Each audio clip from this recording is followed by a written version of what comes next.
ദൈവ തിരുനാമം മഹത്വപ്പെടട്ടെ. വിശുദ്ധ മത്തായി എഴുതിയ സുവിശേഷം 14 അധ്യായം 1 മുതൽ 12 വരെയുള്ള വാക്യങ്ങൾ. സ്നാപകന്റെ ചിരച്ഛേദം എന്ന തലക്കെട്ടോടുകൂടി അധ്യായം ആരംഭിക്കുന്നു. ഈ സുവിശേഷ ഭാഗം നൽകുന്ന 2 വിചിന്തനങ്ങളും വിശകലനങ്ങളുമാണ് ഇവിടെ പ്രതിപാദിക്കുന്നത്. 1. വേറിട്ട ജീവിതമൂല്യമായി യേശുവിൻ്റെ മുന്നോടിയായി കടന്നു വരുന്ന സ്നാപക-യോഹന്നാനെ ഹെരോദസ് രാജാവ് തടവിലാക്കുന്നു.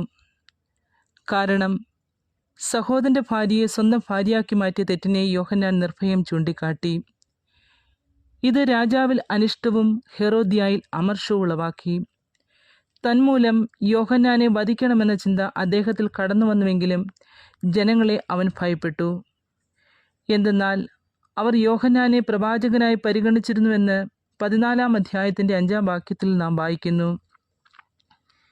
ഈ സുവിശേഷ ഭാഗത്തിന് വിശുദ്ധ മർക്കോസ് നൽകുന്ന വിവരണം 6 അധ്യായം 20 വാക്യത്തിൽ ഇപ്രകാരമാണ്: എന്തെന്നാൽ യോഹന്നാൻ നീതിമാനും വിശുദ്ധനുമാണ് എന്നതുകൊണ്ട് ഹെരോദസ് അവനെ ഭയപ്പെട്ട് സംരക്ഷണം നൽകിപ്പോന്നു.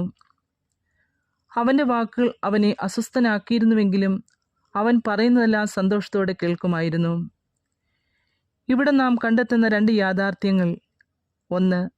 നിർഭയം സത്യത്തിന് സാക്ഷ്യം വഹിക്കുന്ന യോഹന്നാൻ്റെ വാക്കുകൾ രാജാവിൽ ഭയവും ഇഷ്ടവും ജനിപ്പിച്ചു. 2.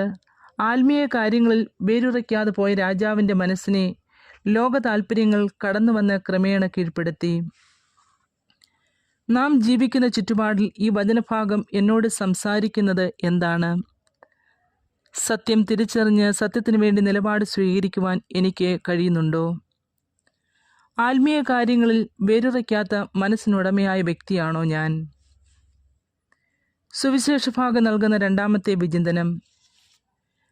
രാജാവിൻ്റെ ജന്മദിനാഘോഷത്തിൽ ഹെരോദ്യയുടെ മകൾ നടത്തിയ നൃത്തം അദ്ദേഹത്തെ അമിത ആഹ്ലാദത്തിനും ലോകലഹരിക്കും ഇടയാക്കി.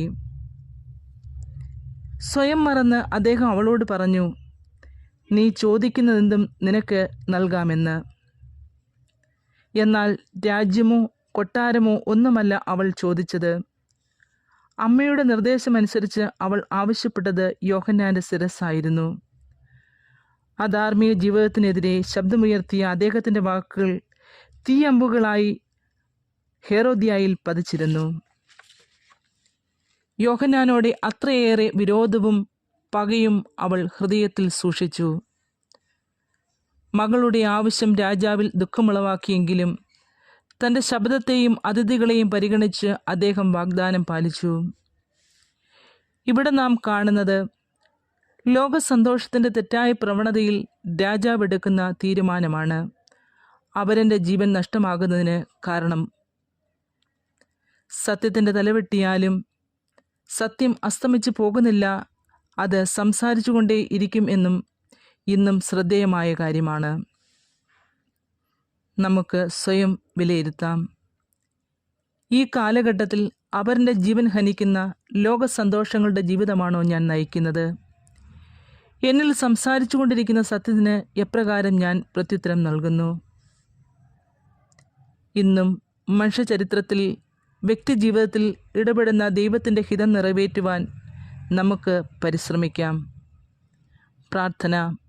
എൻ്റെ ആത്മനാഥ, യഥാർത്ഥ പ്രവാചക ധർമ്മത്തോടെ ലോകസന്തോഷത്തിൽ ഉടയാതെ അവരെൻ്റെ ജീവനെ പരിരക്ഷിക്കുവാൻ സത്യവെളിച്ചം എൻ്റെ ഹൃദയത്തിൽ നൽകിയാലും.